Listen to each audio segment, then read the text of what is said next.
You're watching UATV News. My name is Ina Kosinska. Good evening. The first visit to Albion. The President of Ukraine has paid an official visit to the UK. This is the first audience which Buckingham Palace has held since the beginning of quarantine. Our correspondent will tell more. This is the first audience of the President of Ukraine Volodymyr Zelensky and the First Lady with members of the royal family. Environmental initiatives, gender and social equality, as well as rehabilitation of military personnel have been among the topics discussed there. One of the issues that is a priority for our country, and this is where the British are true professionals, is the infrastructure for psychological, above all, rehabilitation for our soldiers, for our veterans. I think this is the sphere where we will get support from the UK. The President of Ukraine has also visited a Royal Navy base where he was shown samples of weapons produced by the British military-industrial complex. The parties signed a memorandum on the development of the Ukrainian Navy. This memorandum is worth £1.25 billion. We all believed that Ukraine's navy would be restored and grow strong again, and finally, it seems the first major step to me. The Ukrainian delegation includes the Minister of Internal Affairs Arsen Avakov. He met with David Corey, advisor to the British Prime Minister on international affairs. They discussed in particular a plan for resolving the conflict in Donbass. Ukraine and Britain will work out a joint plan to counter Russia's hybrid war. We cooperate as close partners against our common threats. The parties have also discussed terrorist attacks in eastern Ukraine and challenges of information war. On Thursday, the President of Ukraine will meet with British investors. Reported by Roman Smoler, Vlada Tsurkan, UATV News. Coronavirus is not slowing down. Over the past day, 4,753 infected people have been identified. This is another worst record, said the Minister of Health of Ukraine, Maxim Stepanov. Most of the cases have been reported in the Kharkiv region. Now more than 30,000 tests are carried out every day. We continue to introduce new equipment and increase the number of tests. We have regions where there is a delay in testing. Today we have a tense situation in Donetsk, Kharkiv and Odessa regions. We immediately transfer the tests and transport the tests to other laboratories that have the appropriate capacity. These are Zakarpattia, Ivano-Frankivsk, Lviv and Kirovograd regions, where we have no left hours, and we transport all PCR tests there. All fires in the Luhansk region have been eliminated, but the equipment and rescuers are still in place. It should be recalled that since September 30th, fire has destroyed more than 20,000 hectares of forest and steppe. 1,500 residents were evacuated, 11 people died, 19 were injured. The police named several sources of spread. In that connection, 11 criminal proceedings have been opened. Despite the fact that there are no open sources of flame anymore, we decided to retain the aircraft for now, because we have two very important days ahead, tomorrow and the day after tomorrow. According to forecasts, the wind is going to rise. The situation will remain under strict control, but it is quite possible that the wind will start to fan some pit bogs or maybe the trees, which is still smoldering a bit. The aircraft is ready to immediately take off and water the hard-to-reach places from above. Houses that had been damaged by shelling are being restored in the Donetsk region. Rescuers work in Lebedinsky, Granitny, Marinka, 1,000 settlements in total. Almost 1,000 buildings have been restored over the past 3 months. Materials for construction were purchased at the expense of the regional budget. Works will be stopped for winter and resumed in early spring. Overall, nearly 3,000 houses need to be renovated along the contact line. As a matter of priority, housing is being repaired for the elderly and large families.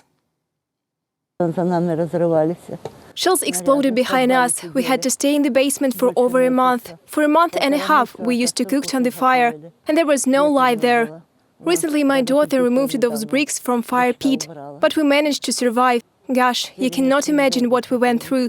These guys are doing a great job, and they work so quickly and do their best to please us. I got under shelling twice. This is the second time I'm renovating the roof. Here you can see. Everything was broken, and for the first time it was almost completely demolished, so we restored it. Then another time the shock wave damaged the roofing again. It's been just a week since the guys started to work here, but almost everything is finished now. Poland fines Russian Gazprom almost 6.5 billion euros. The reason is the lack of cooperation during the anti-monopoly investigation on the construction of the Nord Stream 2 gas pipeline. Also, over 50 billion euros will be paid by 5 foreign companies that took part in its construction. Head of the Polish Office for the Protection of Competition and Consumers noted that the construction of the gas pipeline violates Polish anti-monopoly legislation. The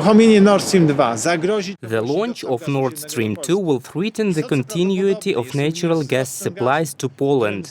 As far as energy security is concerned, the undertaking splits Europe into two parts. With the border located on the Odra River, it is astounding that Western corporations fail to understand that and participate in undertaking that not only disturbs competition on the market, but also poses a threat to Europe's energy security.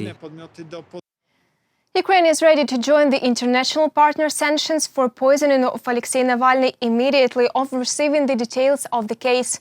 This was stated by President Volodymyr Zelensky. The day before, the Organization for the Prohibition of Chemical Weapons confirmed the poisoning of the Russian oppositionist with a Novichok-class nerve agent. I was asked by several people, what is it like to die from Novichok? It's hard to explain because this is something that you never experience in ordinary life. Usually when you feel bad, you can analyze yourself well and distinguish like my heart hurts or my stomach hurts, my leg hurts or my head hurts, or I caught a cold. But in this case, you just cannot comprehend. The whole body says to you, Alexei, it's time to say goodbye. It didn't hurt at all, but this was worse than pain. A lifeless sea bottom. Ecologists report the loss of 95% of marine organisms near Kamchatka. The peninsula's coast has been covered with dead octopuses, crabs and fish for about a month. The reasons have not been determined yet.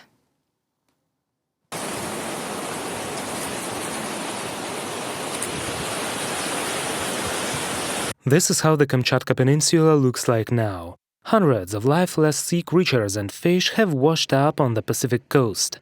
Surfers, among whom Kalakhtyr beach is highly popular, say that they started to spot dead marine animals almost a month ago. I felt that the ocean water had a different taste and smell, and its color was yellowish-green. There was a lot of mud in it, like in a river. For several weeks, people have been complaining of declining health after they contacted with water. Many people in our camp got food poisoning. Dozens of people had these symptoms. They experienced fever and pain in the whole body. At first there was a strong skin burning and redness after being in the water. For several days I had a grey fog and severe swelling. Later my eyesight fell significantly. I could hardly distinguish objects. The ophthalmologist concluded that this was a chemical burn of the cornea. Russian Greenpeace calls the massive loss of marine organisms an ecological disaster. The unique nature of Kamchatka, UNESCO World Natural Heritage, is under threat. One of the best surfing beaches in Russia, one of the main tourist attractions of the region, now poses a threat and calls into question the whole development of the area's tourism potential. Kamchatka's local government assures that all the authorities, law enforcement bodies, scientists and volunteers have been involved in the search for the source of pollution. The governor named several versions. They consider not only man-made causes but also natural ones. One of the versions suggested by scientists is rather exotic. At first I couldn't even believe it. These are natural toxins, contamination from microalgae plankton. The scientists say this might be a likely cause of pollution, which could lead to the massive loss of animals and cause health problems in humans. Moreover, the scientists say that early in the 80s there were facts of similar decimation of marine life in Kamchatka, precisely because of algae, small particles of phytoplankton. Ecologists do not exclude that toxic waste landfill in Kamchatka might become a source of pollution. Pesticides and other toxic substances have been land-buried there for a long time. The authorities admit that they handed the dump over with violations and without a relevant project. Cases when poisonous substances get into the soil and water are quite common there. Vadim Kramar, Ksenia Buhai, UATV News.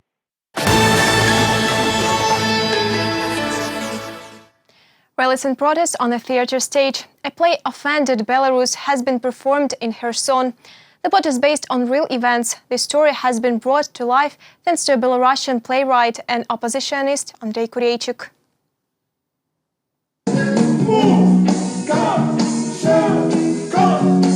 Lukashenko, white flags and protest actions on the stage of the Kherson Regional Drama Theatre.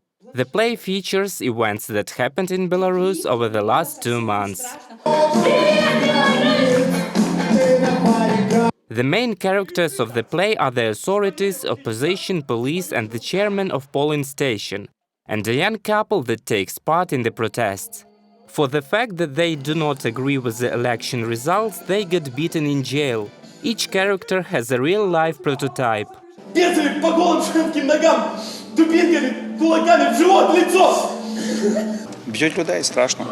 They beat people. We have already had this happening not once. We were in tents, frozen, but we defended our position.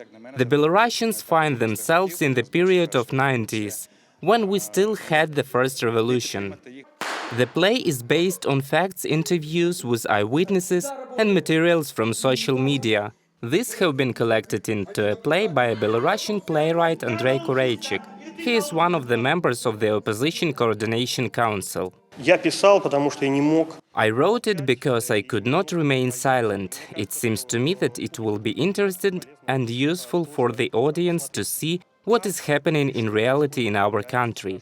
Because there are a lot of fakes, a lot of myths, lots of different opinions, and this play offers no ready-made solutions, as we haven't found them in real life yet.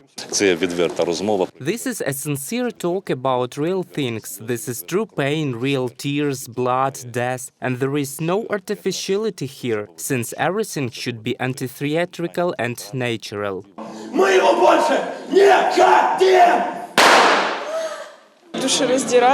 Heartbreaking, very touching. It is impossible to talk about it calmly. Readings of the play Offended Belarus in support of Belarusians are being held in 50 theaters around the world. Reported by Roman Smoler, Yanina Lebedeva, Serhiy Temchinsky, Kherson, UATV News.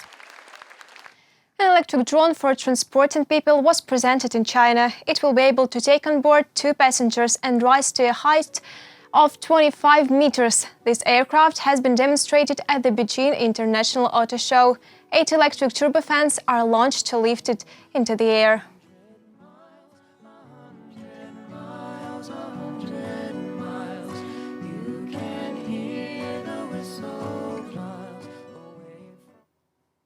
That's all for this hour. More updates on our Facebook, Twitter and YouTube pages. Stay safe and good night.